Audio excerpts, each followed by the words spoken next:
It's simply unfair. Professor of Marine Ecology and Fisheries Hazel Oxenford knocks international media for suggesting that beaches in Barbados and other Caribbean countries are being overtaken by sargassum.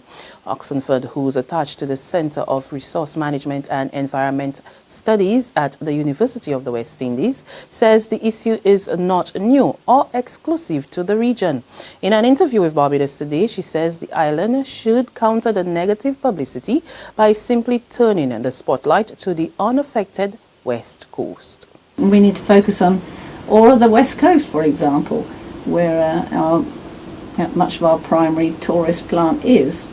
The West Coast is fine. The West Coast Why is that? Because the sargassum is coming up with the current, and the current hits the island on the east and southeast primarily, on the windward side. So that's where it lands. The current doesn't bring the sargassum onto the West Coast.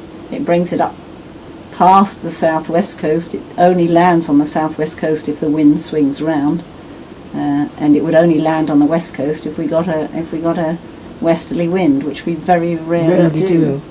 So it's only a portion of the island that's affected, and the most heavily affected part of the island is where there isn't much tourism or beach tourism along the east coast. At the same time, a former university professor and doctor is calling for the issue to be addressed at the highest possible level on the international stage. His plea comes as officials of the university prepare to lead a symposium to discuss possible opportunities from the menacing weed come early next week. Sir Henry Fraser tells Barbados Today while he is not a specialist on the issue, he is aware that sargassum is not only affecting Barbados, but also other countries bordering the Atlantic Ocean.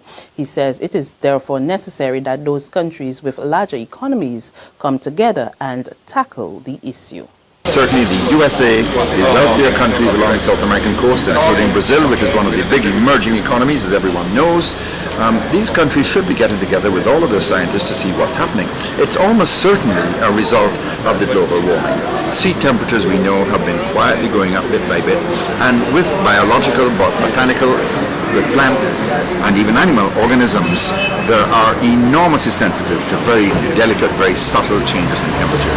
So I suspect that climate change is the cause of it, but we can't solve it.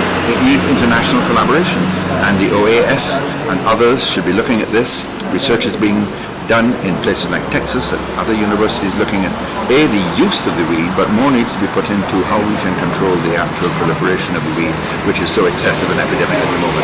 We can't control it here in Barbados. There may be ways of deterring it. I may be able to push it off my beach onto your beach, and certainly from how you actually use what comes in, well, we can compost it, we can use it for fertilizer, and there may be other ways we can use it, but it needs a comprehensive approach.